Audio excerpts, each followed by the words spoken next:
Romanos 5, 12 ao 21 diz: pelo que, como por um homem entrou o pecado no mundo, e pelo pecado a morte, assim também a morte passou a todos os homens, por isso que todos pecaram. Porque até a lei estava o pecado no mundo, mas o pecado não é imputado não havendo lei. No entanto, a morte reinou desde Adão até Moisés, até sobre aqueles que não pecaram, à semelhança de Adão, o qual é a figura daquele que havia de vir. Mas não é assim o dom gratuito como a ofensa, porque se pela ofensa de um morreram muitos, muito mais a graça de Deus e o dom pela graça, que é de um só, Jesus Cristo, abundou sobre muitos. E não foi assim o dom como a ofensa, por uns só que pecou, porque o juízo veio de uma só ofensa, na verdade para condenação, mas o dom gratuito veio de muitas ofensas para justificação. Porque se pela ofensa de um só a morte reinou por esse, muito mais os que receberam a abundância da graça e o dom da justiça reinarão em vida por um só, Jesus Cristo. Pois assim como por uma só ofensa veio o juízo sobre todos os homens para a condenação, assim também por um só ato de justiça veio a graça sobre todos os homens para a justificação de vida. Porque como pela desobediência de um só homem muitos foram feitos pecadores, assim pela obediência de um muitos serão feitos justos. Veio pois a lei para que a ofensa abundasse, mas onde o pecado abundou, superabundou a graça, para que assim como o pecado reinou na morte, também a graça reinasse pela justiça, para a vida eterna, por Jesus Cristo nosso Senhor. Amém. Essa passagem de Romanos capítulo 5, eu entendo que nós precisamos estudar ela expositivamente, mastigar cada versículo desse, porque é muito importante. Mas hoje eu quero trazer um estudo numa visão assim mais ampla sobre o pecado. Por isso nós não vamos nos deter apenas em Romanos 5. Quero falar sobre um ramo da teologia. A teologia é o estudo sobre Deus, e esse ramo da teologia é a martiologia. O que é a martiologia? São duas palavras gregas, né? Aliás, vem da palavra grega amartia, que significa pecado. Aí quando você diz a martiologia, é o estudo sobre o pecado, tá? E eu quero falar, além do estudo sobre o pecado, que também é chamado de doutrina do pecado, quero falar um pouco também sobre a depravação total. Porque hoje, irmãos, existe no meio evangélico pelo menos duas correntes de pensamento sobre a depravação total. Eu não gosto de usar esses termos, mas eu vou falar aqui só para questão de esclarecimento, tá? Existe uma corrente teológica chamada calvinismo, tá? De um teólogo chamado João Calvino, que prega a depravação total. E existe uma teologia chamada de arminianismo, que também prega a depravação total, tá? E uma coisa que muito calvinista não sabe é que Jacó Armínio, ele prega a depravação total tão profunda quanto João Calvino. A visão de Jacó Armínio, do arminianismo clássico, que é o arminianismo original, ele prega uma visão sobre a depravação total, confesso aos irmãos, que é ainda mais profunda do que a de João Calvino, embora eu particularmente concordo no completo mais com a doutrina do João Calvino, mas a doutrina como um todo que eu digo, mas a doutrina da depravação total, a de Armínio, ela é mais profunda, tá? Então a gente vai já explicar para os irmãos o que é isso aí. Vamos esquecer esse negócio de Armínio e Calvino. Eu quis só falar aqui para os irmãos, porque eu tenho certeza, quem já ouviu falar em arminianismo? Quem já ouviu falar? Calvinismo, quem já ouviu falar? Pronto, então você já sabe da confusão que tem entre esses dois grupos, tá? E eu não quero brigar, entrar nessa confusão, porque eu não levanto bandeira nem para Calvino, nem para Armínio. Eu levanto bandeira para o Evangelho, bom? Tá? Se o que eu pregar aqui puro e genuíno e verdadeiro, foi o que Calvino pregou, então amém, né? Glória a Deus. Ou foi o que João Calvino pregou, amém, glória a Deus, né? Eu não estou preocupado com isso, eu não vou bitolar a nossa doutrina a uma visão arminiana ou calvinista. Vamos bitolar a nossa doutrina à visão bíblica, é isso que a gente vai fazer, tá? Não quero que daqui a pouco, como o diácono Auricélio um dia me disse, que numa igreja, acho que presbiteriana, os irmãos chegaram, rapaz, que está tendo idolatria na nossa igreja. O que foi? Estão falando mais de Calvino do que de Jesus, né? Então isso não pode acontecer em lugar nenhum, né? Quem tem que ser pregado é Jesus, tem que ser anunciado é Jesus, é a doutrina apostólica. É claro que a gente, né, valoriza a obra desses homens de Deus que contribuíram grandemente para a edificação da igreja através da doutrina. Como nós lemos o texto aí, irmãos, como eu disse, nós não vamos nos aprofundar nesse capítulo. Na sexta-feira, daqui umas 2 ou 3 sexta-feiras a gente vai se aprofundar nele. Mas como nós vimos aí, todos nós já ouvimos falar em algo chamado de o pecado original. Você já ouviu falar nisso, né? E esse texto que nós acabamos de ler, ele aponta para o pecado original. O que é o pecado original que o texto mostrou aqui para nós, né? O pecado original é a queda de Adão lá no Éden. O que é algo original, irmão? Vamos supor, você compra um carro novo e ele veio, se comprou na casa zerado, ele saiu todo original. Se você bate esse carro e quebra o retrovisor e precisa comprar um retrovisor, né? Por mais que você compre um retrovisor bom de uma marca boa, mas ele não é mais o original que veio no carro. Então o original fala disso, né? Fala daquilo que realmente lhe é próprio, né? Daquilo que realmente lhe é próprio. Então a queda de Adão, que consequentemente afetou toda a raça humana, de modo que o homem já nasce pecador. Isso é o pecado original. Adão, ele abriu a porta para o pecado entrar. O pecado não existia no mundo, não havia pecado no mundo. Adão era santo, Eva era santa, tá? E não havia pecado no mundo. Mas no momento que Adão cometeu o primeiro pecado, a primeira transgressão, o pecado original, que foi o primeiro cometido, né? Então a partir daquele momento, todo ser humano que nasce, já nasce contaminado com o pecado original. O homem já nasce pecador. Ele nasce do bebezinho que nasce, com um dia de nascido, ele já nasce contaminado pelo pecado original, é? Só que obviamente ele não tem consciência disso, ele não tem capacidade de entender que ele é um pecador, ele não tem consciência que ele é um pecador, mas ele sim é contaminado pelo pecado original, tá? Então o pecado original é basicamente isso. Daqui a pouco, mais um pouco na frente, a gente vai falar um pouco mais sobre essa questão, tá bom? Mas como eu disse, nós vamos entender bem melhor isso aqui no estudo de sexta-feira, quando a gente for expor o capítulo 5, aí a gente vai entender isso mais perfeitamente, mais claramente. Então o pecado original é isso, já deu para entender aí? O pecado original é o pecado de Adão, é o carro que saiu zero da montadora, né? E quebrou o retrovisor, perdeu a originalidade, mas Adão era o carro zero, cometeu o primeiro pecado, aquele foi o pecado original. O pecado original foi ali.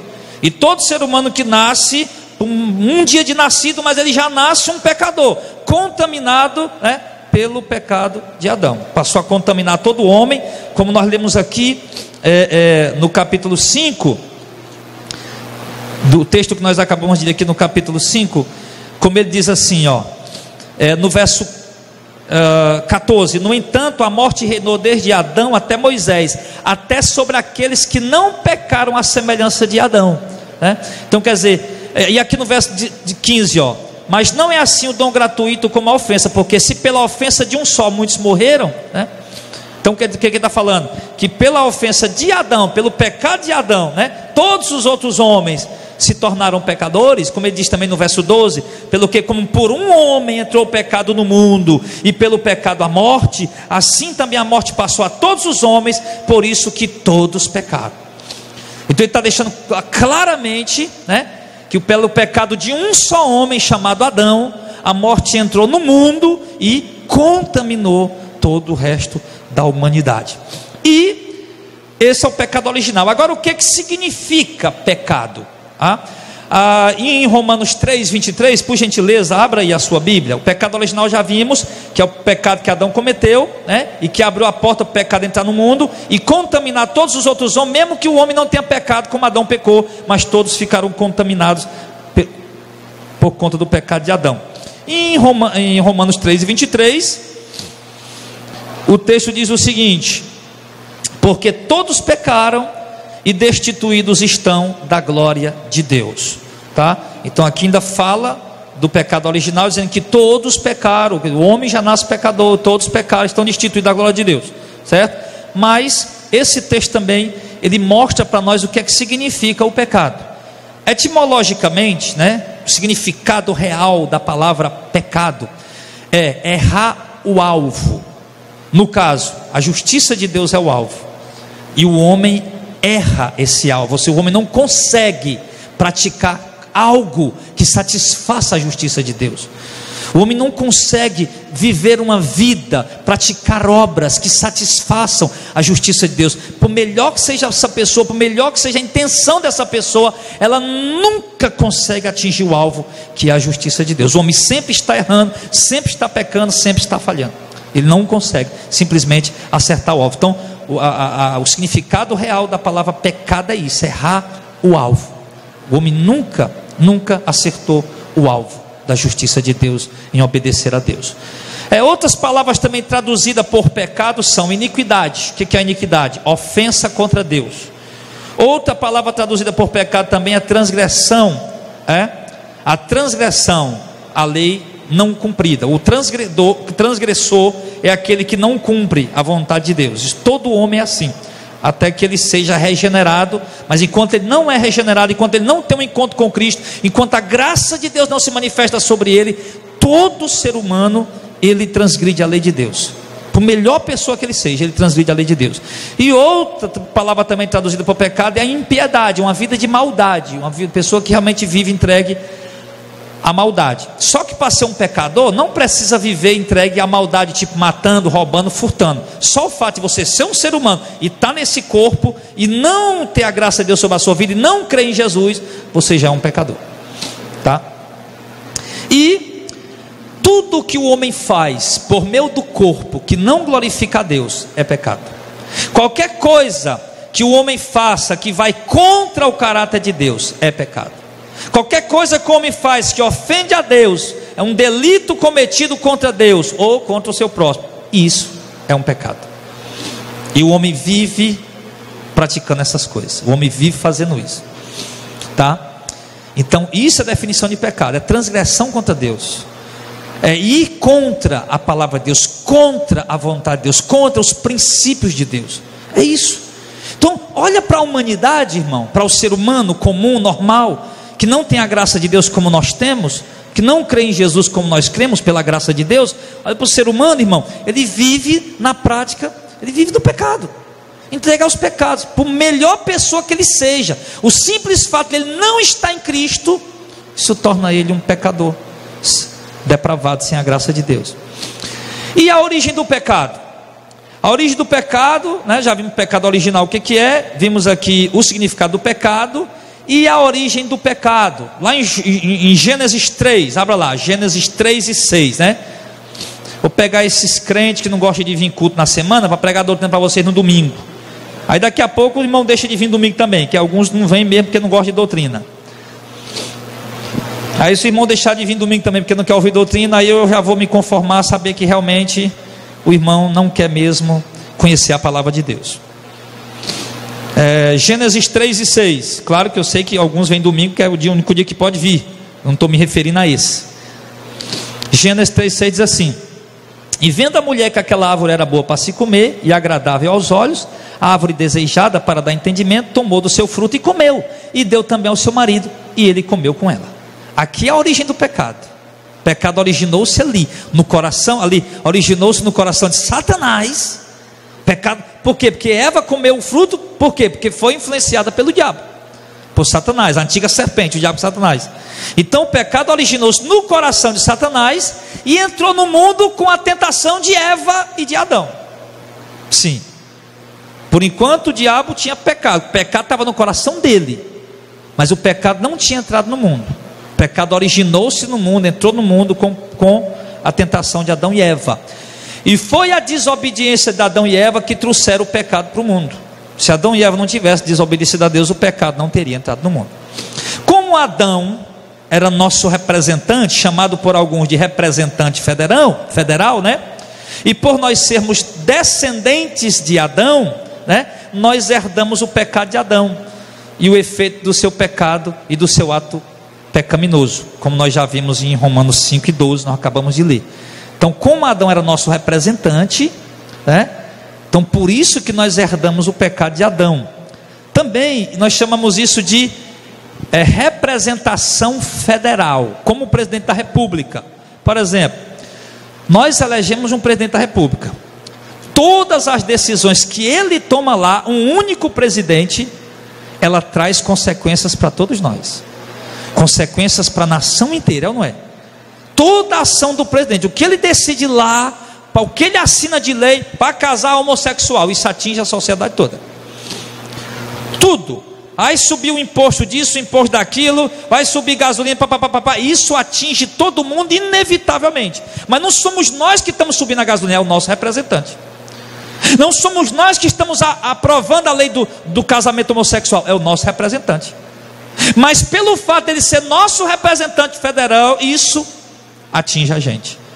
Entendeu? Então foi exatamente isso que aconteceu com o pecado de Adão. Adão, nosso representante federal, como um tipo de presidente, vamos dizer, né?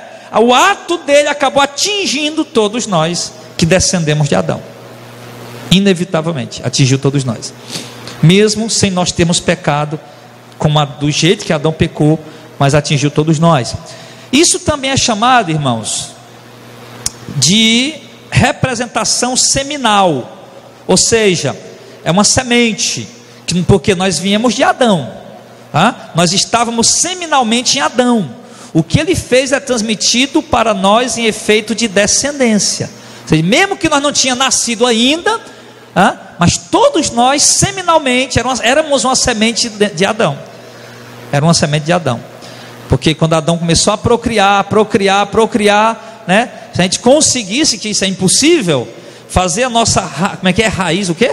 Não é raiz não, é de família, árvore genealógica, nós ia ver que, o fulano é filho do João, o João é filho do José, o José é filho do Batista, o Batista é filho do Francisco, o Francisco é filho do Bartolomeu, o Bartolomeu é filho de Abraão, Abraão é filho de Tera, e vai, até chegar e é filho de Adão. Aí você ia ver o quê? Que você ia ver que você é descendente de Adão. Inevitavelmente, todos nós somos descendentes de Adão. Por quê? Porque Adão foi o primeiro homem e Eva foi a primeira mulher. Eles coabitaram sexualmente e produziram o primeiro filho, o segundo filho, o terceiro filho, e depois eles foram coabitando e produzindo a humanidade a chegar ao ponto de hoje. Então, seminalmente nós descendemos de Adão. Por isso que o pecado de Adão foi transmitido para nós por efeito de descendência. Por isso o pecado original. E a origem do pecado é isso. Por isso todos nós somos pecadores, porque descendemos de Adão. Não adianta ficar por aí lamentando: mas eu não sou pecador porque eu não tenho nada a ver com Adão. Você tem tudo a ver com Adão, filho. Tudo a ver com Adão. Esse corpo que você tem aí, a palavra Adão, da palavra original Adão, tem tudo a ver com terra, tem tudo a ver com terra. Nós somos seres humanos, feitos do pó da terra, e a palavra Adão também, ela significa o primeiro ego, o primeiro homem.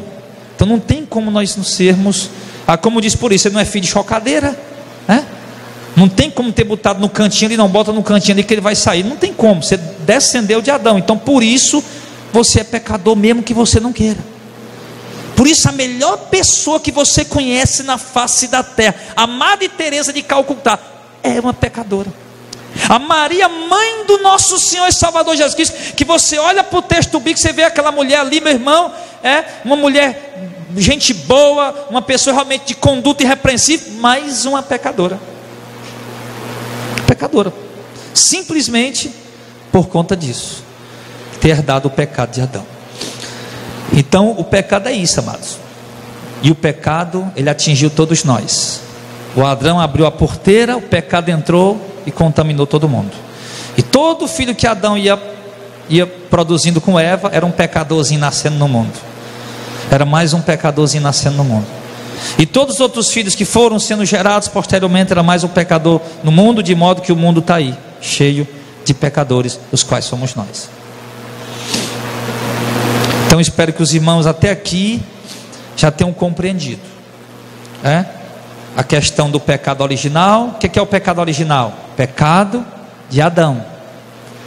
E por que nós também nascemos com esse pecado original? Porque Adão era nosso representante, era nosso pai, seminalmente falando, nós viemos da semente de Adão. Então nós herdamos o pecado de Adão, fomos atingidos pelo pecado de Adão. Às vezes quando Adão pecou, ele não fazia ideia, irmão, do que ele estava cometendo. Ele não fazia ideia do que estava acontecendo. Adão não fazia ideia que a humanidade, 6.000 anos depois, estaria ainda contaminado com o pecado dele. Estaria contaminado com o pecado dele. Então Adão não fazia ideia disso.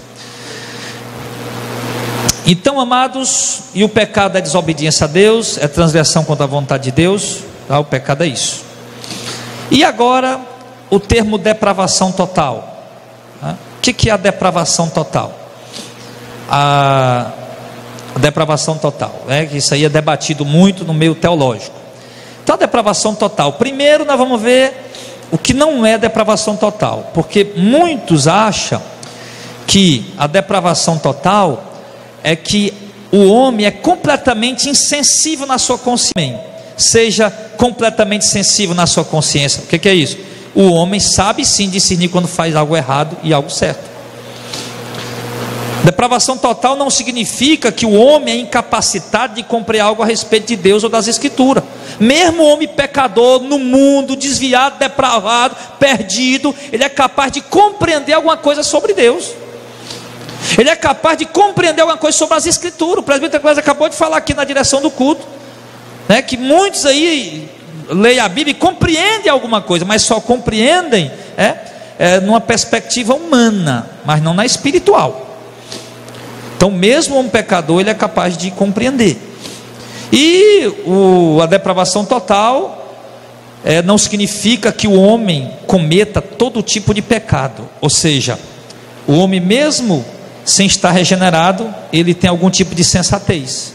Por exemplo, você quando estava no mundo, pecador, sem a graça de Deus, você não cometia todo tipo de pecado, você tinha limites, Você tinha limites, você tinha alguma sensatez. Por mais que você cometesse algum tipo de pecado, mas você não cometia tudo.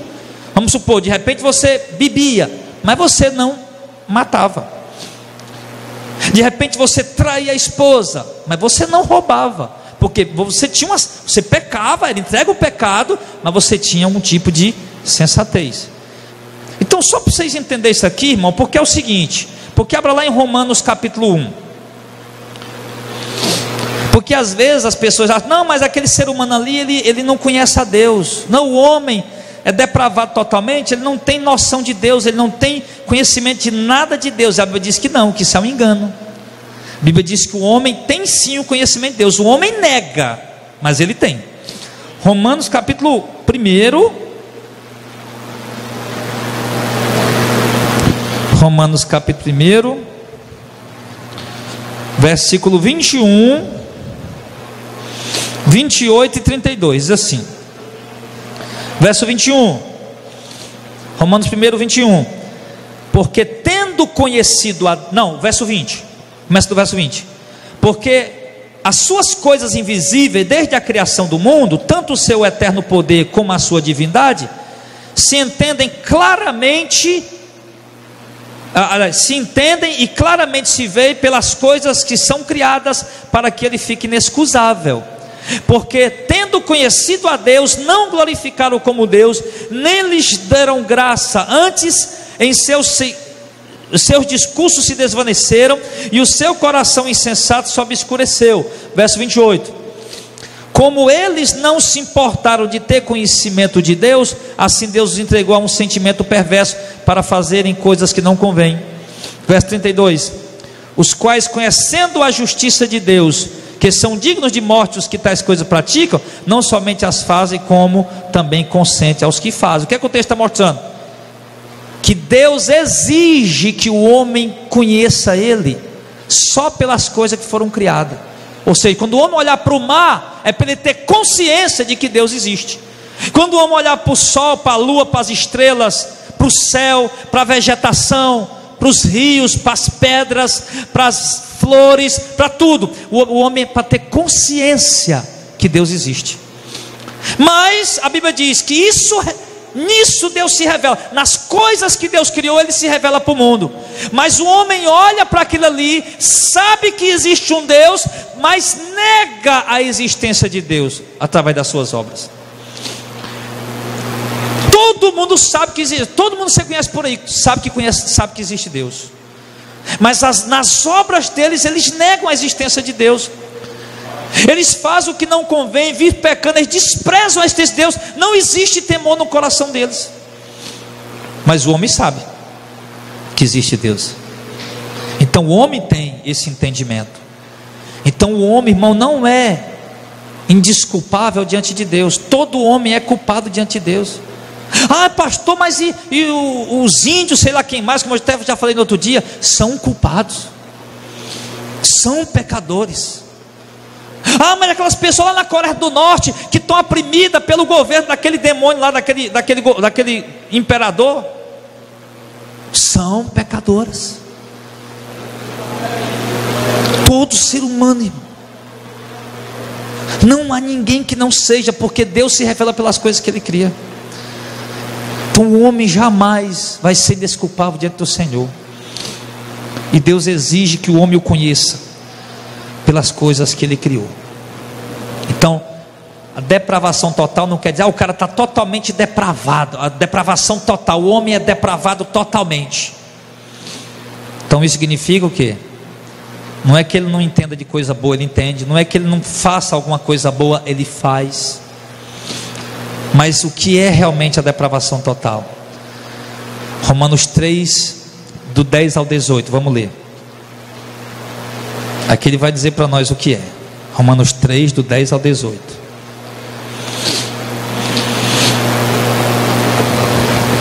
Como está escrito: não há um justo, nenhum sequer.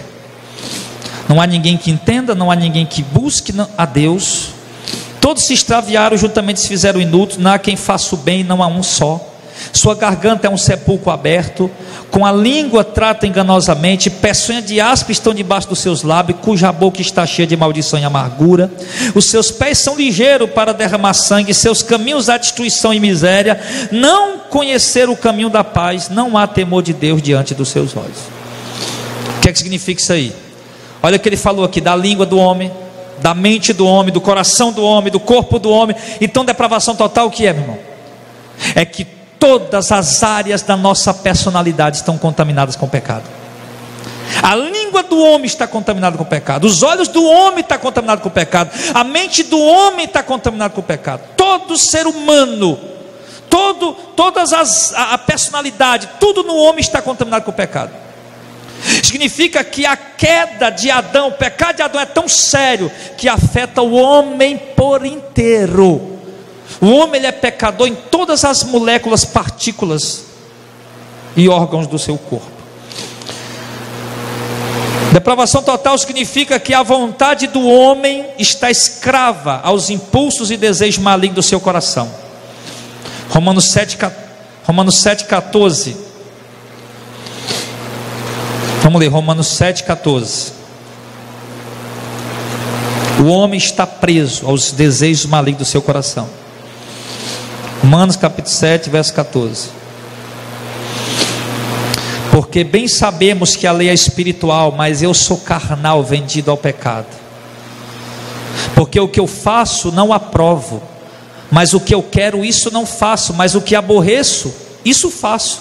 E se faço o que eu não quero, consisto com a lei que é boa, de maneira que agora já não sou eu quem faço isso, mas o pecado que habita em mim.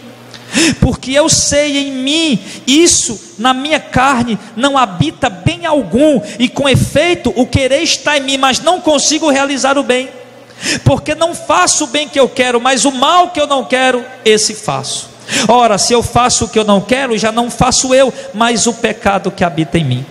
Acho então esta lei em mim, que quando quero fazer o bem, o mal está comigo.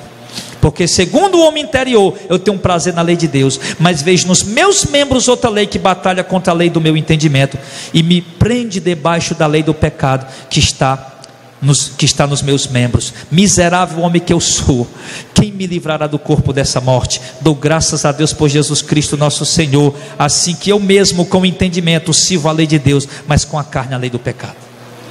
O que ele está dizendo? Que o homem está contaminado por inteiro. Ele diz: eu tento fazer o bem, não consigo. Eu tento praticar coisas boas, mas não realizo. Por mais que eu deseje, por mais que eu queira, eu não consigo. E sabe, irmão, para piorar essa situação do pecado, veio a lei. Porque lá em Romanos capítulo 5, que foi o texto que nós começamos a pregação, depois eu quero falar isso aqui bem detalhado para os irmãos. O pecado entrou no mundo, tá? Mas ele não era imputado ao homem. O homem era pecador, ele cometia pecado, era errado aos olhos de Deus, mas não era ainda imputado sobre ele. Aí veio Moisés, veio a lei, e Moisés deu a lei. E a lei fez o quê? Só fez aumentar o pecado. Por quê? Porque quando o homem matava, não tinha para ninguém para dizer: ei, está errado, não tinha lei. Quando o homem estuprava, violentava, não tinha ninguém para dizer: ei, está errado, não tinha lei. Mas quando Deus deu a lei, sabendo que o homem não tinha capacidade de cumprir, foi só para piorar a situação do homem. Porque aí o homem continuou matando, e agora ele sabia que era errado matar. O homem continuou mentindo, e agora ele sabia que era errado mentir. Até então ele não sabia, não havia lei. Mas quando a lei veio, ela só fez fazer o pecado abundar cada vez mais em nós. Mas graças a Deus que depois veio a justificação pela fé, sem as obras da lei. Deus veio nos resgatar dessa maldição da lei. Mas eu não quero entrar muito nisso aqui não, para não misturar, pois a gente vai, expositivamente vai ser melhor. Então, amados, então como nós vimos aqui Paulo falando no sentido do homem, né? Quando ele diz eu, ele não está propriamente se referindo a ele mesmo, né? Alguns acreditam que ele está se referindo a um judeu, tá? Mas outros acreditam que ele está se referindo ao gênero humano como um todo, Então ele diz claramente: eu quero fazer o bem, mas eu não consigo. É assim o homem. Mas poxa vida, eu quero largar a cachaça, mas não consegue. Poxa vida, eu quero parar de trair minha mulher, não vou mais trair não, minha filha, mas daqui a pouco ele está lá traindo de novo. Não, agora eu não vou mais mentir, eu não minto mais, daqui a pouco ele está mentindo de novo. Mas que o homem lute e não queira fazer, meu irmão, mas ele acaba fazendo. Por quê? Porque ele é caído, ele tem a natureza caída, ele está depravado totalmente, ele não consegue fazer o bem, a não ser que haja a operação da graça de Deus na vida dele. O homem só muda a sua natureza, meu irmão, sai desse estado de depravação total, de decadência total, irmão, se a graça de Deus alcançar a vida dele, aí sim, aí ele consegue parar de fazer isso, fazer aquilo, parar de viver na prática do pecado, para viver para a glória de Deus, porque ele tem o auxílio, a ajuda de Deus na vida dele. Mas a lei não, a lei só cobrava. A lei dizia: não matarás, não adulterarás, mas a lei não ajudava em nada, era só cobrando. É aquele tipo de crente, sabe, tem um pouco de crente que só sabe acusar, mas não ajuda em nada. A lei era mais ou menos isso. Só que ela era boa, você vê que ela dava conselhos bons, ela era espiritual, mas o homem não conseguia cumprir, porque não tinha auxílio para cumprir, não tinha ajuda. Hoje é diferente, hoje nós temos o Espírito Santo, e a gente hoje consegue cumprir a lei de Deus, porque temos o Espírito Santo. Mas enfim, então irmãos, a mente, a vontade, o espírito do homem, a pessoa inteira está infectada com o pecado, está infectada. Mesmo as boas ações do não regenerado contêm certas medidas de motivos impróprios. Mesmo as ações boas de alguém que não está regenerado tem medidas de coisas impróprias. O que? As boas obras do não regenerado não são boas aos olhos de Deus, não por causa das obras em si, porque as obras em si elas são boas. Poxa vida, um não regenerado pega uma cesta básica e dá para quem está com fome, isso é uma obra boa, mas elas mesmo assim não são boas aos olhos de Deus. Por quê, irmãos? Porque elas sempre têm motivações erradas. Por isso que Isaías diz, Isaías 64, verso 6, que as nossas obras são como nossas obras de justiça, são como trapos de imundícia diante de Deus. Como trapo de imundícia. Toda obra de justiça que o homem faça sem ter a graça de Deus na vida dele, sem estar convertido, meu irmão, ela não passa de trapo de imundícia diante de Deus. Por quê? Porque quando ele faz alguma obra de justiça para alguém, ele faz sempre com segundas intenções, seja para receber alguma coisa de Deus, seja para receber alguma coisa daquela pessoa em troca. Quando o homem não regenera, toda obra que ele faz não passa de trapo de imundícia.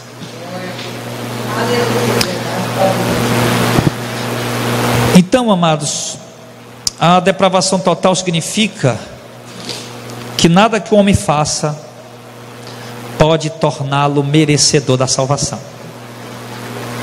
Deu para entender até aqui, né?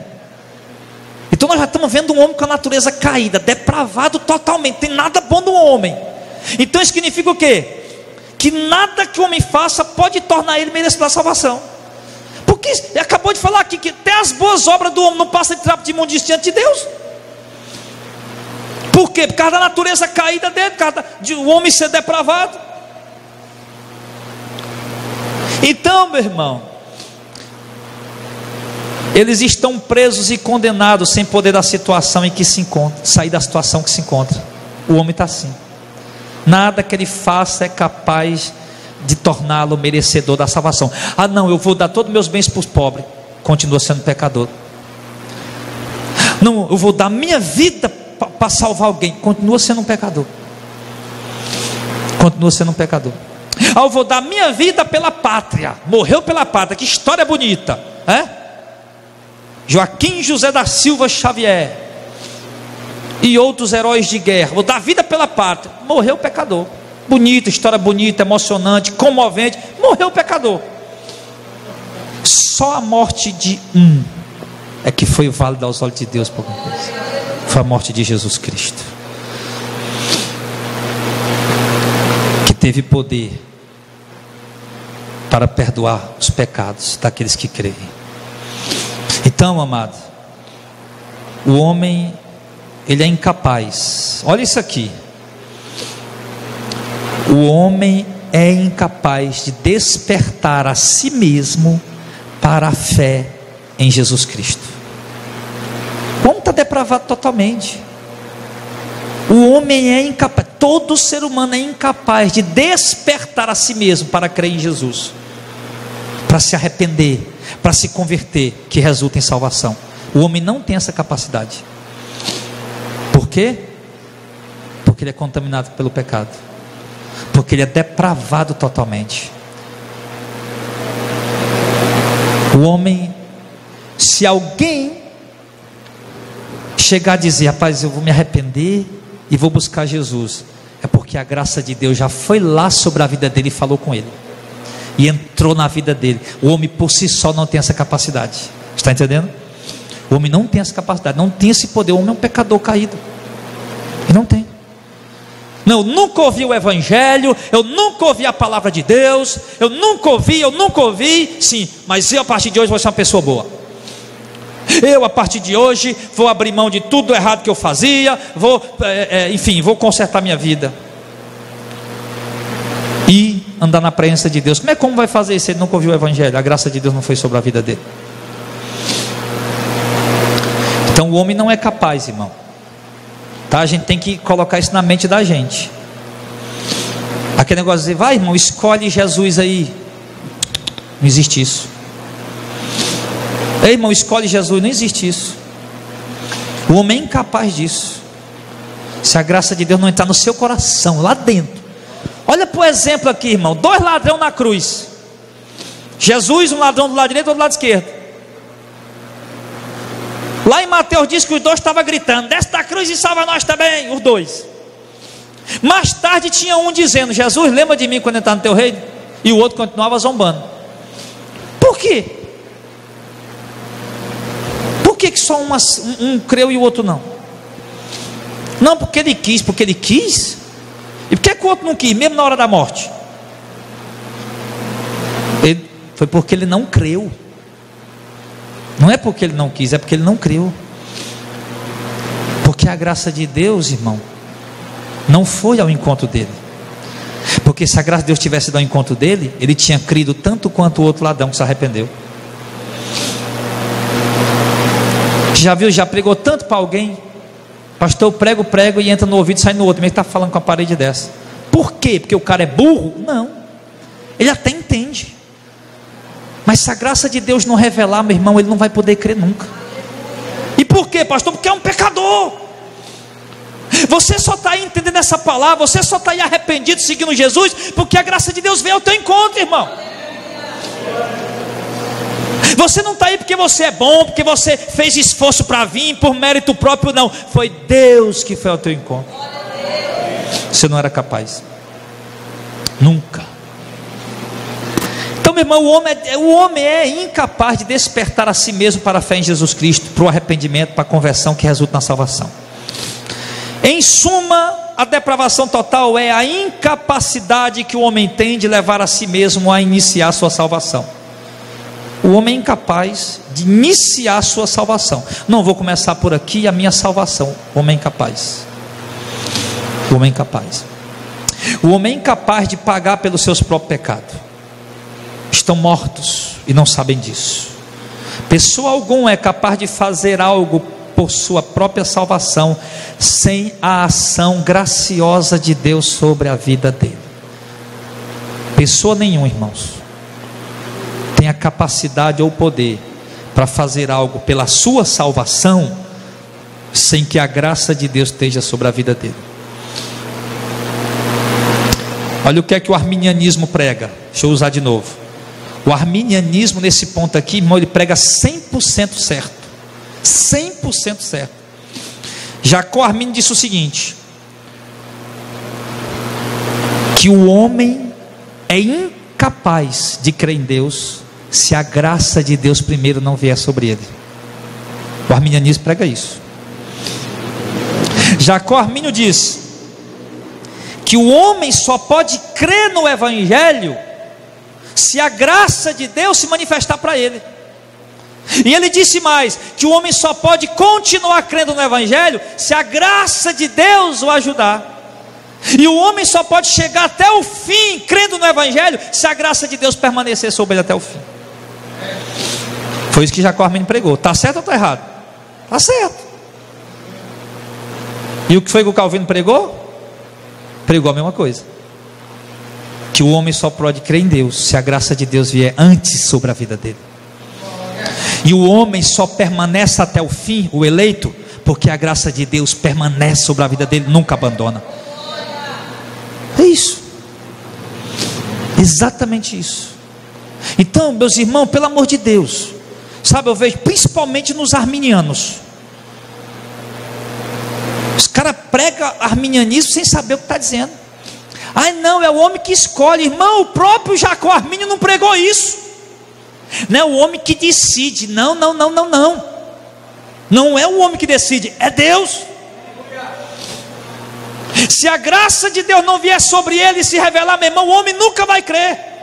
Tanto o calvinismo como o arminianismo pregam. Eu estou fazendo questão de falar isso aqui. Questão. Se a graça de Deus não vier sobre a vida do homem, não tem como você escolher. É a graça de Deus quem vem, quem se revela. E aí você crê. Deus lhe dá a fé para crer. E Deus aí passa a sustentar o homem até o fim. Sim. Segurar o homem até a fim nessa graça. De modo que ele não pode mais sair dessa graça, se realmente a graça de Deus veio sobre ele. Não tem quem tire, não tem quem tome. Eu não estou falando de alguém que foi convencido e foi para a igreja evangélica porque achou bonito, não. Esse aí se dizia fácil, vão para o mundo, vão embora, nunca mais volta. Eu estou falando de alguém que realmente a graça de Deus se revelou. Esse aí, meu irmão, ele persevera até o fim, porque a graça de Deus está na vida dele. E nunca mais sai. Poxa vida, Jesus é mentiroso, irmão? O que é o pai da mentira? Jesus disse o quê? Todo aquele que vem a mim, de maneira nenhuma o lançarei fora. Meu pai que me deu é maior do que eu, e ninguém as arrebata da minha mão. Eu posso até arrebatar alguma coisa da tua mão, mas de Jesus não tem como. Então você está dizendo que Deus quem nos deu para Ele, e ninguém pode arrebatar a mão dele, então vai tentar. Por isso que Paulo diz: quem tentará acusação contra os eleitos de Deus, se é Deus quem justifica eles? Quem os condenará, se foi Cristo quem morreu por eles? Irmão, essa doutrina, irmão, ela traz paz para o nosso coração. Ontem eu vinha de Madalena conversando com o irmão Luiz do teclado. Eu vinha a Luiz, meu irmão, eu olho quanto eu sou falho, quanto eu sou perfeito. Vocês são perfeitos? Alguém aqui é perfeito? Não. Quem aqui é falho? Levanta a mão.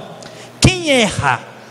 Todo mundo aqui tem perfeito. Irmão, nós já tínhamos morrido e ir para o inferno há 1000 anos atrás.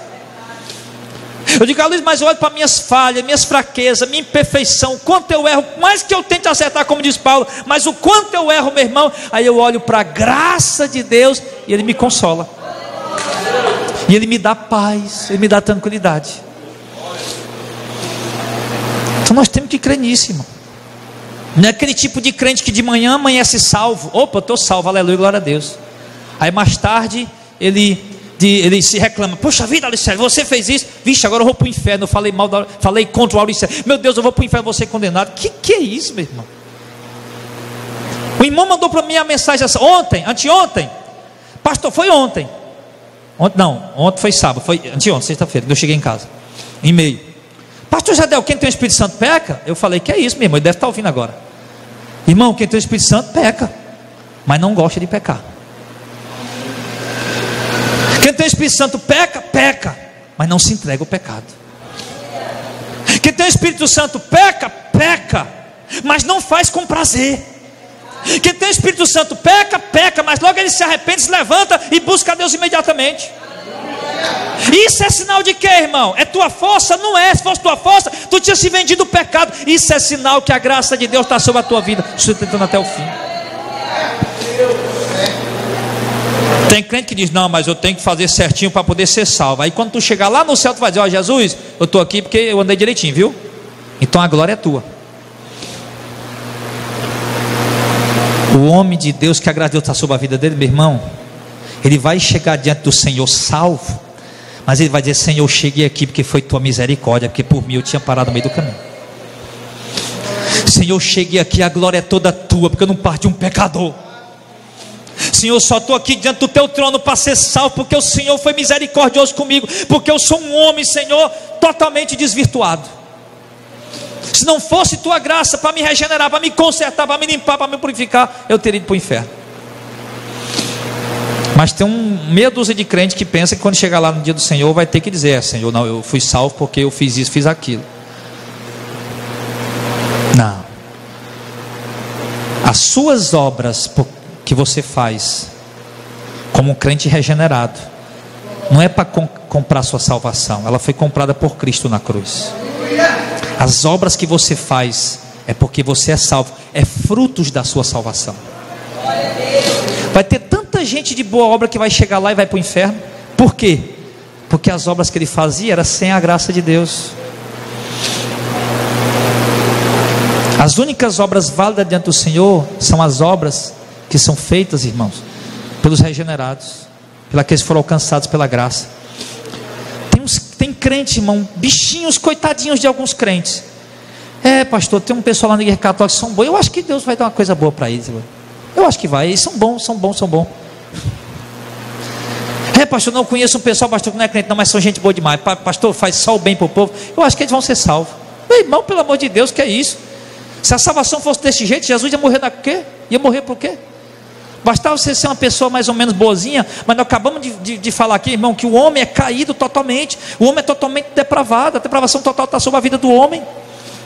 Por mais que ele tenha um bom senso de algumas coisas, por mais que ele não se entregue ao pecado de todas as suas formas, mas ele é um pecador. Então não há nada bom que o homem possa fazer para ser salvo. Pessoa alguma é capaz de fazer algo por sua própria salvação, sem a ação graciosa de Deus sobre a sua vida. Vamos lá para Efésios 2, 8 e 9. Efésios 2, 8 e 9.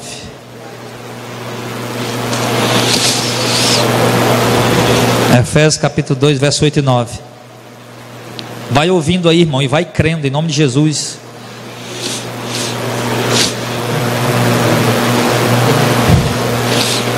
Porque pela graça sois salvos. Olha o que é que eu falei, ó. Pessoa alguma é capaz de fazer algo por sua salvação sem a ação da graça de Deus na sua vida. O que é graça? Favor imerecido, dom gratuito sem que o homem mereça. Isso é graça. Aí ele diz aqui, ó, Efésios 2:8, porque pela graça, pelo dom gratuito, você não merece, pela graça vocês são salvos por meio da fé, e isso não vem de vocês, é um dom de Deus. O que ele está dizendo? Você é salvo, filho, sem merecer. Mas aí você é salvo sem merecer, porque Deus te deu esse dom. Agora é pela fé, e essa fé quem te dá, quem é, não vem de vós, é de Deus. Ele me deu a fé para me salvar, e me salvou pela graça. Se Deus não tivesse me dado a fé, meu irmão, eu nunca teria tido essa fé. E Ele me deu pela graça, um favor imerecido. Verso 9, salvação, ele está falando da salvação ainda. Não vem das obras para que ninguém se glorie. Não vem das obras para que ninguém se glorie. A salvação, ele disse, pela graça sois salvos. Graça, favor imerecido. O que ele está dizendo? Olha, Deus está te dando a salvação sem você merecer. É um dom de Deus. Agora essa salvação que Ele está dando sem você merecer, é por causa que você crê. E essa fé que você tem, não vem de vós, é dom de Deus. Não vem das obras, ou seja, não foi você que conquistou com suas forças. Não vem das obras para que ninguém se glorie. Para você falar mais do que isso. Não vem das obras, não foi você que conquistou. Foi Deus quem lhe deu. Outro ponto da graça de Deus sobre a vida do homem. O homem só pode alcançar a salvação se for pela graça de Deus na vida dele. Mateus 11, 25 ao 27.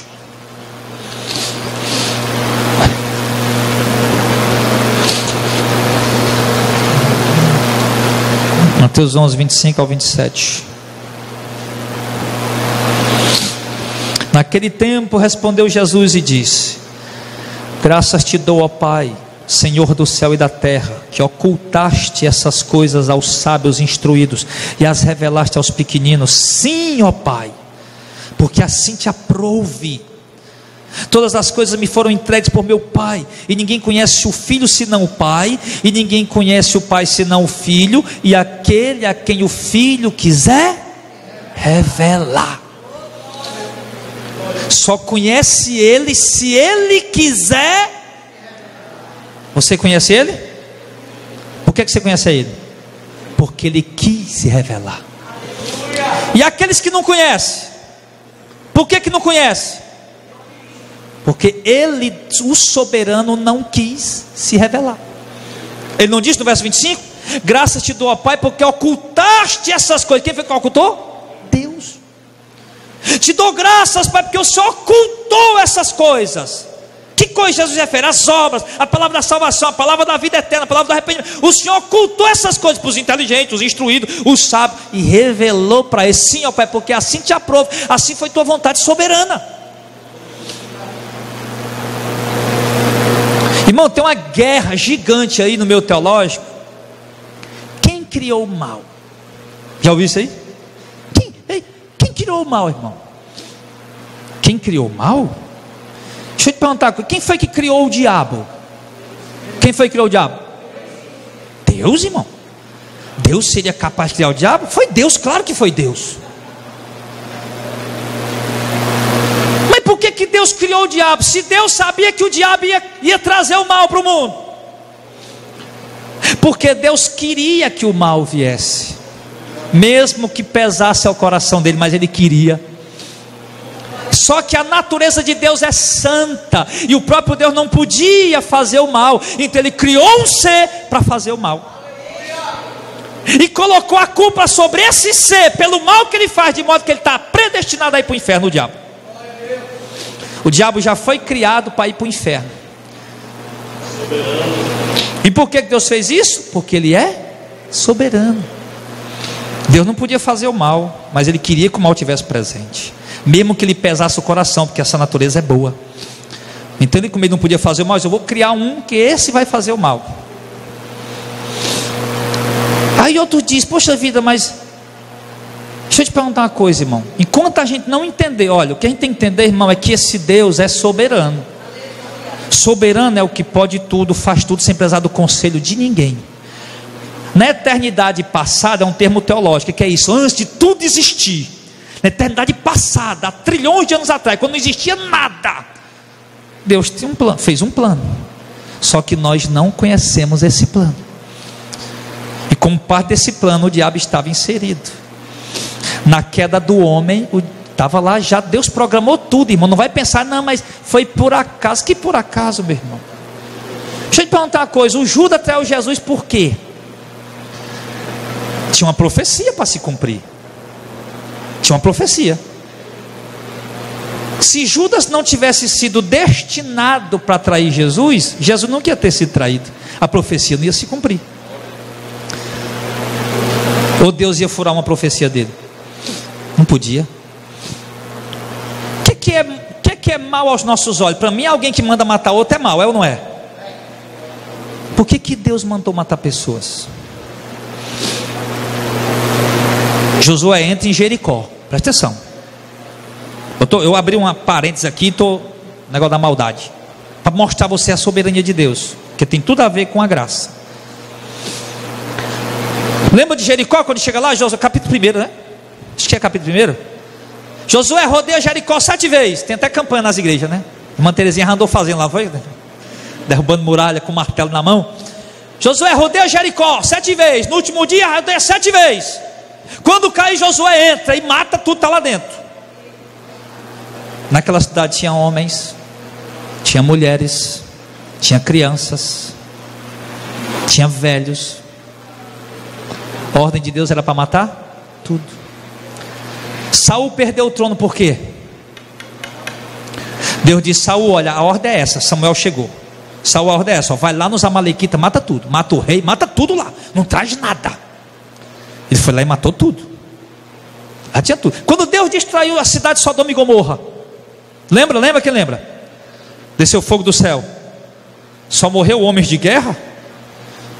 A Bíblia diz que morreu tudo, irmão. Só saiu daquela cidade quem? Ló e as 2 filhas. Foi 2 filhas? A mulher virou estátua de sal depois. A mulher virou estátua de sal. Só saiu Ló e as 2 filhas. O resto tudo morreu lá. Será que tinha criança lá naquela cidade, irmão? Será que tinha velhos naquela cidade? Mulheres grávidas? Morreu tudo. Pastor, e por que Deus fez isso? Porque Ele é soberano. Tudo que Deus faz que parece mal aos olhos do homem não é mal. Deus tem um propósito com isso. Tempo do dilúvio foi a mesma coisa. Deus derramou água, matou tudo, só escapou Noé e a família. Tinha mulher, tinha menino, tinha tudo ali, morreu tudo. Deus faz, se Deus soberano diz: ô Moisés, bota aí em Êxodo 20, acho que no versículo 4, não farás para ti mais escultura. Pronto, sim Senhor. Ó pessoal, Deus não faça mais escultura. Deus mandou, amém Moisés. Aí depois fala: ó Moisés, vai fazer uma arca, e essa arca, ela vai ter uma tampa com o nome propiciatório, em cima dessa tampa tem mais 2 querubins. Mas se o Senhor disse não é para fazer imagem, Ele é soberano. Ele disse: não faça. Mas se Ele quer fazer, Ele faz. Pastor, eu não conheço esse. Quem és tu, ó homem, que a Deus questiona? Pode, porventura, coisa formada podia dizer ao que o formou: porque me fizeste assim? Da mesma massa Deus faz um vaso para honra e para desonra, para glória e para condenação, porque Ele é Deus, é soberano. Mas enquanto o homem não entender isso, ele vai ficar: não, mas tem homem, gente que é melhor do que Deus. Tem gente que é melhor do que Deus. Tem. Mas nós não somos melhor do que Deus jamais. Tudo que Deus faz é certo, é correto. Tudo que Ele faz é certo. Então, querido, você viu aí, Deus ocultou para uns e revelou para outros, a vontade dele acabou. Vamos lá para Tito 2 agora. Vamos correr aqui, porque senão eu estou achando bom demais, eu não estou nem apressado. Enquanto nós estivermos dando glória a Deus, aleluia. Viajei quase 400 quilômetros ontem, cheguei em casa 1 hora da madrugada. Passei a tarde estudando, preparando a mensagem. Estou aqui pregando por mim até meia-noite. E aí?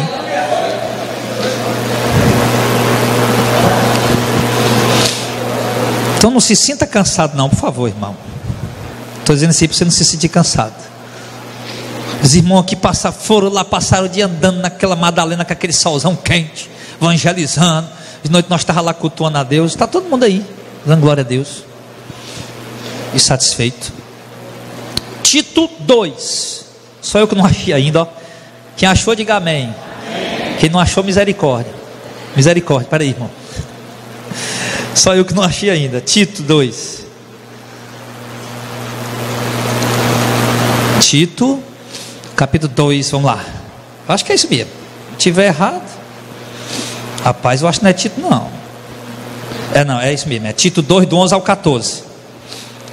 Porque a graça de Deus se há manifestado, trazendo salvação a todos os homens, ensinando-nos que, renunciando à impiedade e às concupiscências mundanas, vivamos nesse tempo presente sóbria, justa e piamente, aguardando a bem-aventurada esperança e a aparição da glória do grande Deus, nosso Senhor Jesus Cristo, o qual se deu a si mesmo por nós, para nos remir de toda iniquidade e purificar para si um povo seu zeloso de boas obras.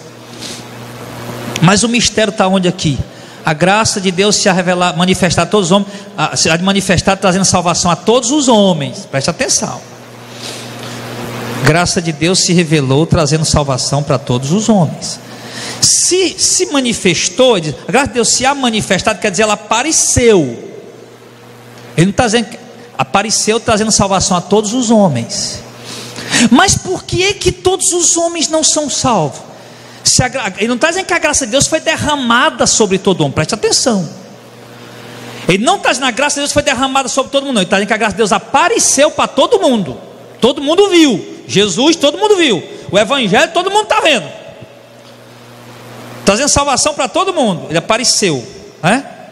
E ela ensina o que? A todos os homens, que renunciando o pecado e as concupiscências mundanas, vivamos nesse tempo presente sobre justamente e piamente, e aguardando Jesus. E por que esse homem que viu a graça de Deus continua pecando? Se o texto diz que a graça de Deus ensina a gente a renunciar ao pecado, se a graça de Deus ensina a gente a renunciar às concupiscências mundanas, se a graça de Deus diz para a gente viver nesse presente século sóbria, justa e piamente, e esperar Jesus vir do céu, e por que os homens não estão fazendo isso? Você sabe dizer por quê? Porque a graça de Deus, ela apenas se manifestou a todos, mas não foi dada a todos. Por que só tem alguns que estão fazendo o que ele disse aqui, renunciando o pecado? Por que só tem alguns que estão evitando as concupiscências mundanas e vivendo nesse tempo presente de forma santa e estão esperando Jesus? Por que só tem alguns? Porque a esses a graça foi derramada. Entendeu? A graça apareceu para todos, ensinando a todos, mas nem todos obedeceram. Somente alguns obedeceram, e os que obedeceram foram os que foram alcançados por ela. Romanos capítulo 3, verso 23 ao 25. Mas você viu aí, ó, o homem não pode chegar a Deus se não for antes pela ação da graça de Deus na vida dele. O homem não pode. A igreja católica estava pregando isso, 1000 anos pregando isso, século IV até 1500 por aí. Chegou os reformadores para dizer: está tudo errado. Ah lá, suba a escada lá rezando o Pai Nosso, Ave Maria, você está salvo. Paga a penitência, você está salvo. Pelas obras. Cadê a graça de Deus? Romanos 3, 23 ao 25. Porque todos pecaram. Quem pecou, irmãos? E destituídos estão da glória de Deus, sendo justificados, pagando quanto? Gratuitamente, pela sua graça. Ou seja, é justificado gratuitamente, como não paga nada, pela sua graça. Por quê? Porque é um dom de Deus, imerecido. Pela redenção que há em Cristo Jesus. Cristo quem pagou pela nossa salvação. Não fomos nós que pagamos. Fomos salvos gratuitamente pela graça de Deus, pela redenção que há em Cristo. Ele pagou pela minha salvação. Não sou eu que pago com as obras. Para que mais claro do que isso, irmão? Que Ele, pela redenção que há em Cristo. Sabe o que é redenção? É resgatado por meio de redenção. Fiança, pronto. Então o cara lá está preso na delegacia. Está lá preso. E o delegado, rapaz, aqui só sai se pagar 5 mil reais de fiança. Não tem quem tire ele daqui. Chega o cara lá, conversa, fala bonito. Não, tem que pagar a fiança. Chega lá o pai, a mãe com 5 mil, está aqui, bota na mão do delegado. Pronto, o menino foi liberado. Isso é o preço da redenção. Só que o preço da redenção da nossa alma era caro demais. Boas obras não podia pagar, dinheiro não podia pagar. Aí veio o Cordeiro de Deus para tirar o pecado do mundo. De modo que aqueles que creem em Cristo têm os seus pecados cancelados. Romanos 4, do 1 ao 8.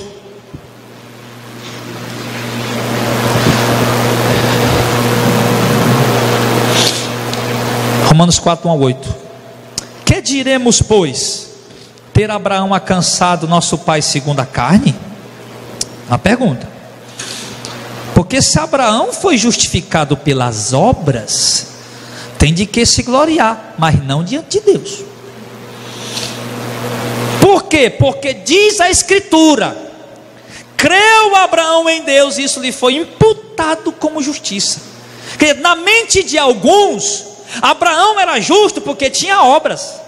Aí Paulo pergunta: que diremos ter Abraão alcançado nosso pai segundo a carne? Esse Abraão não alcançou nada segundo a carne. Como assim, Paulo? A Escritura diz: Abraão creu em Deus, e por conta disso ele foi declarado justo. Verso 4: ora, aquele que faz qualquer obra, não lhe é imputado o galardão segundo a graça, mas segundo a dívida. Deixa eu explicar esse versículo. Se o homem for salvo porque fez alguma obra, então a salvação não é de graça, é um pagamento pelo que ele fez. É isso que ele está falando. Entendeu? Se o homem for salvo porque fez alguma boa obra, então a salvação dele não é um dom gratuito, é um pagamento pela obra que ele fez. Um pagamento. Como é que Deus vai pagar o cara pela boa obra que ele fez? Ah, meu filho, estou lhe devendo, vou dar sua salvação porque você fez boa obra. Deus não está devendo nada para nós. Você trabalhou o mês inteiro. No final do mês você recebe seu salário. Foi de graça isso aí? Foi um favor? Uma dívida. Você estava recebendo que mereceu. Era uma dívida que seu patrão lhe devia. Mas conosco é o contrário. Nós não merecemos nada. Nós não praticamos obra alguma para chegar diante de Deus. O Senhor está me devendo a minha salvação porque eu fiz boas obras. Olha o que é que ele diz no verso seguinte, verso 5: mas aquele que não pratica o que? Não pratica as obras, mas crê naquele que justifica o ímpio, a sua fé lhe é imputada como justiça. Isso, o homem tentou conquistar a salvação pelas suas obras, como se Deus fosse lhe dar salvação porque estava lhe devendo. E Deus não vai dar salvação porque está devendo ninguém, porque toda obra que o homem faz não passa de trapo de imundícia. Mas se apenas o homem que crê no Deus que justifica o pecador, aí sim Deus lhe torna justo por causa da sua fé, não pelas suas obras. Assim também declara Davi, verso 6: bem-aventurado o homem a quem Deus imputa a justiça sem as obras.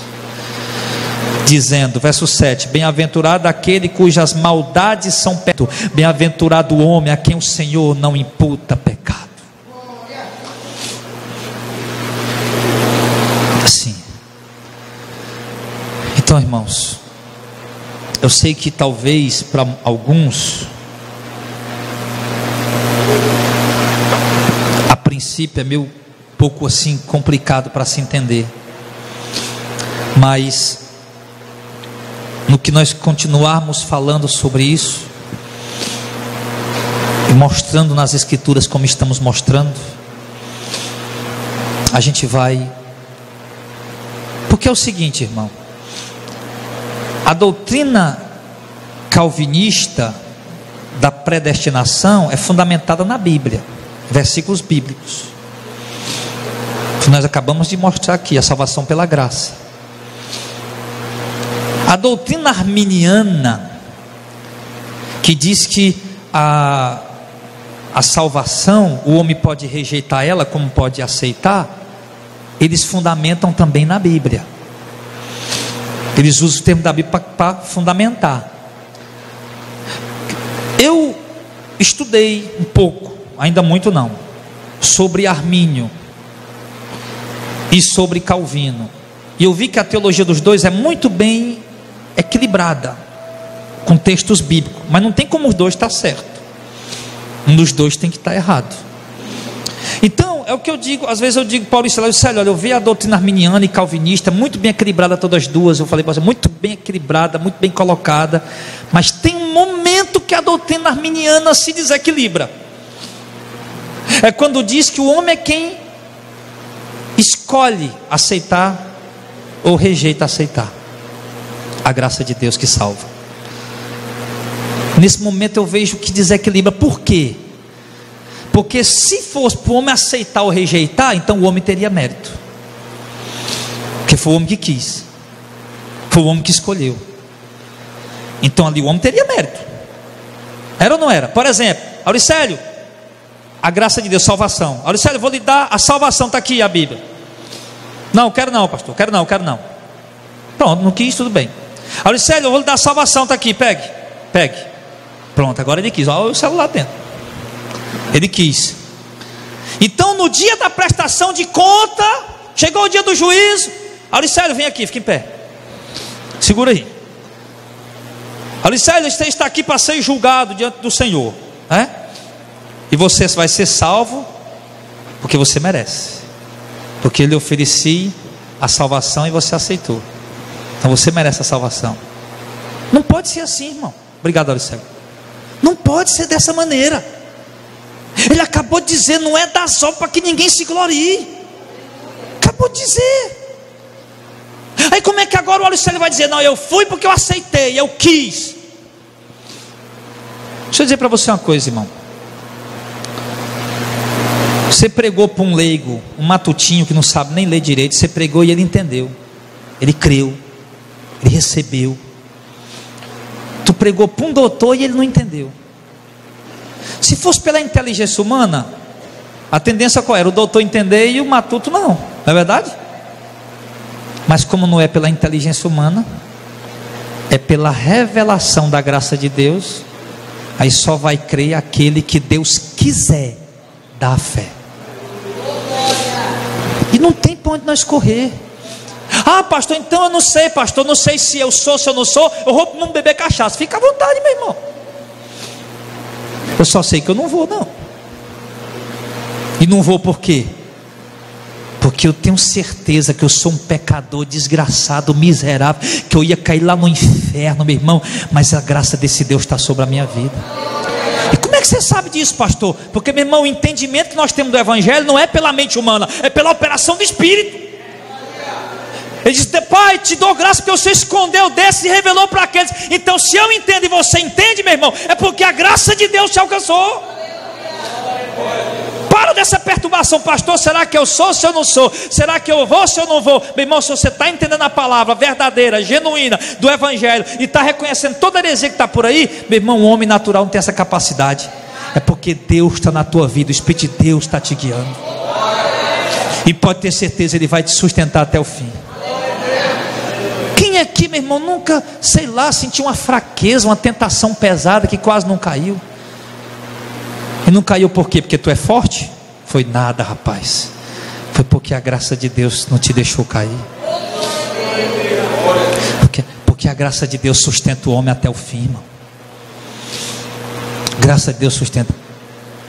Não vamos reduzir Deus a uma caixa de fósforo. O grande problema é esse. Querer reduzir Deus, eu não entender a doutrina da graça, a doutrina da eleição, a doutrina que a obra da salvação é de Deus, eu não posso fazer nada, é Ele que me salva, Ele que me santifica, que me purifica, que me conduz dentro da verdade, que me dá força para continuar perseverando até o fim. Não é nada em mim, eu não tenho nada para gloriar. Eu tenho que entender, meu irmão, a soberania desse Deus. Não quero reduzir Deus a uma caixa de fósforo. Eu passei muitos anos para entender isso, irmão. Até pouco tempo atrás, você pode olhar algumas pregações no YouTube ali, eu estava dizendo, irmão, eu estava pregando coisas que não tinha nada a ver, sem querer aceitar a soberania de Deus. Esse é o problema da humanidade. E outra coisa é o orgulho do homem, porque o homem costuma achar que só tem valor alguma coisa que ele paga. Se foi de graça, não, para ele não, acho que não tem valor. É por isso que as pessoas preferem aquela pregação de salvação, que você tem que dar o dízimo, não vai para o inferno, que você tem que guardar o sábado, não vai para o inferno, que você tem que fazer isso, aquilo outro, não vai para o inferno. Por isso que as pessoas preferem essa doutrina que ensina que ele tem que pagar um preço. Mas eu prefiro a doutrina que o preço já foi pago. Então, amados, para concluir rapidamente, não precisa nem abrir a Bíblia, tá? O que é preciso para se reverter o efeito do pecado na vida do homem? A sociedade diz que é preciso que o homem tenha uma boa educação, que o homem pratique esportes. Está aí o governo investindo, campinhos e areninha para as pessoas se tornarem melhor, ter boas formações, influências positivas e etc. A sociedade diz isso. Assim as pessoas vão se tornarem melhor. Mas para reverter a situação, o efeito do pecado na vida do homem, irmão, biblicamente falando, é necessário regeneração. E só tem um versículo que fala explicitamente sobre isso. Abra lá, é Tito 3. Esse nós temos que abrir. Tito, capítulo 3.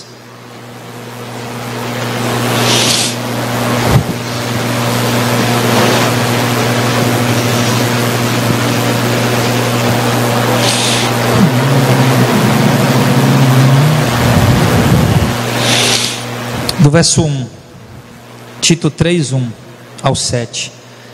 Admoesta-os que se sujeitem aos principados e potestades, que lhes obedeçam, estejam preparados para toda boa obra, que a ninguém infamem, nem sejam contenciosos, mas modestos, mostrando toda mansidão para com todos os homens. Porque também nós éramos no outro tempo insensato, desobediente, extraviados, servindo a várias concupiscências e deleites, vivendo em malícia, inveja, odiosos e odiando uns aos outros. Era assim que nós vivíamos. Mas quando apareceu a benignidade de Deus e a caridade de Deus, nosso Salvador, para com os homens, não pelas obras de justiça que houvéssemos feito, mas segundo a sua misericórdia, nos salvou pela lavagem da regeneração e da renovação do Espírito Santo, que abundantemente Ele derramou sobre nós por Jesus Cristo nosso Senhor, para que, sendo justificados pela sua graça, sejamos feitos herdeiros segundo a esperança da vida eterna. Só até aí. Ele diz, no ano passado nós era prostituto, nós era viciado, nós era bandido, drogado. Mas quando se manifestou a graça de Deus, Ele nos regenerou com o lavar regenerador do Espírito Santo. O homem só pode, os efeitos do pecado só pode ser revertido na vida de um homem se ele antes for regenerado. Os efeitos do pecado na vida do homem é necessário que ele seja uma nova criatura. Paulo diz, nem a circuncisão nem a incircuncisão tem virtude alguma, a não ser o homem ser uma nova criatura. Se o homem não nascer de novo, pode ser o maior religioso, se o homem não nascer de novo, ele não pode herdar o reino de Deus. E ninguém nasce de novo se esforçando para nascer. É Deus quem opera essa salvação. É necessário o pecador se santificar para reverter o efeito do pecado. E acima de tudo, o que vem antes de todas essas coisas, vem a graça de Deus. Sem a graça de Deus, nenhuma dessas outras coisas tem poder algum sobre nossas vidas. Então, nós vamos na semana passada, ou semana que vem, irmãos, mostrar, tá? Que não deu para colocar aqui hoje, os efeitos do pecado. O que é que o pecado causou na vida do homem? O pecado causou separação de Deus e causa. O pecado causa morte espiritual, morte física e morte eterna. Eu vou falar para vocês o que significa essas 4 coisas. Todo homem pecador, o pecado entrou no mundo e atingiu todo homem. E a primeira coisa que o pecado fez foi separar o homem de Deus, matar o homem espiritualmente, trazer a morte física para o homem, porque o homem não morria, e trazer a condenação eterna. Isso é os efeitos do pecado. Então vamos ficar de pé em nome de Jesus, amados.